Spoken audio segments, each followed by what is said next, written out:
Fils et du Saint-Esprit. Amen.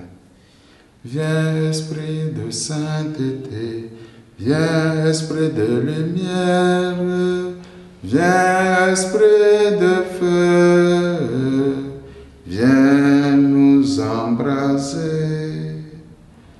De l'Évangile de Jésus-Christ selon saint Luc, au chapitre 11, versets 27 à 28. En ce temps-là, comme Jésus était en train de parler, une femme éleva la voix au milieu de la foule pour lui dire: « Heureuse la mère qui t'a porté en elle et dont les seins t'ont nourri. » Alors Jésus lui déclara: « Heureux plutôt ceux qui écoutent la parole de Dieu et qui la gardent. » Acclamons la parole de Dieu. Louange à toi, Seigneur Jésus. Frères et sœurs, l'évangile de ce matin nous parle d'une femme dans la foule qui était touchée par la parole du Christ. Elle trouve magnifique ce que dit le Seigneur Jésus. C'est plus fort qu'elle. Elle ose s'exprimer devant tout le monde. Elle désire formuler une parole d'action de grâce. Alors, dans son désir de bénir et de dire du bien de celui qui lui parle, elle évoque celle qui lui a donné naissance.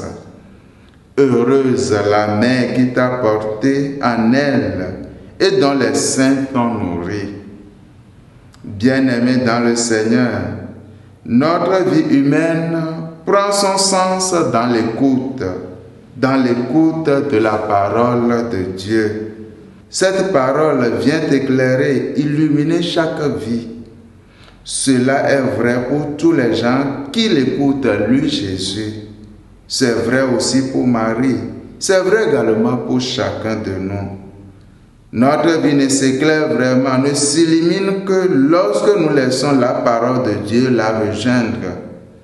Nous le savons, la vie de Marie, la mère du Sauveur, a commencé avec la visite de l'ange et avec la réponse qu'elle a dit: « Qu'il m'advienne selon ta parole. » La réponse de Jésus est en fait une louange envers Marie, car Marie est celle qui a entendu la parole de Dieu, qui l'a gardée dans son cœur et qui a vécu dans cette attitude jusqu'au bout, en restant debout au pied de la croix.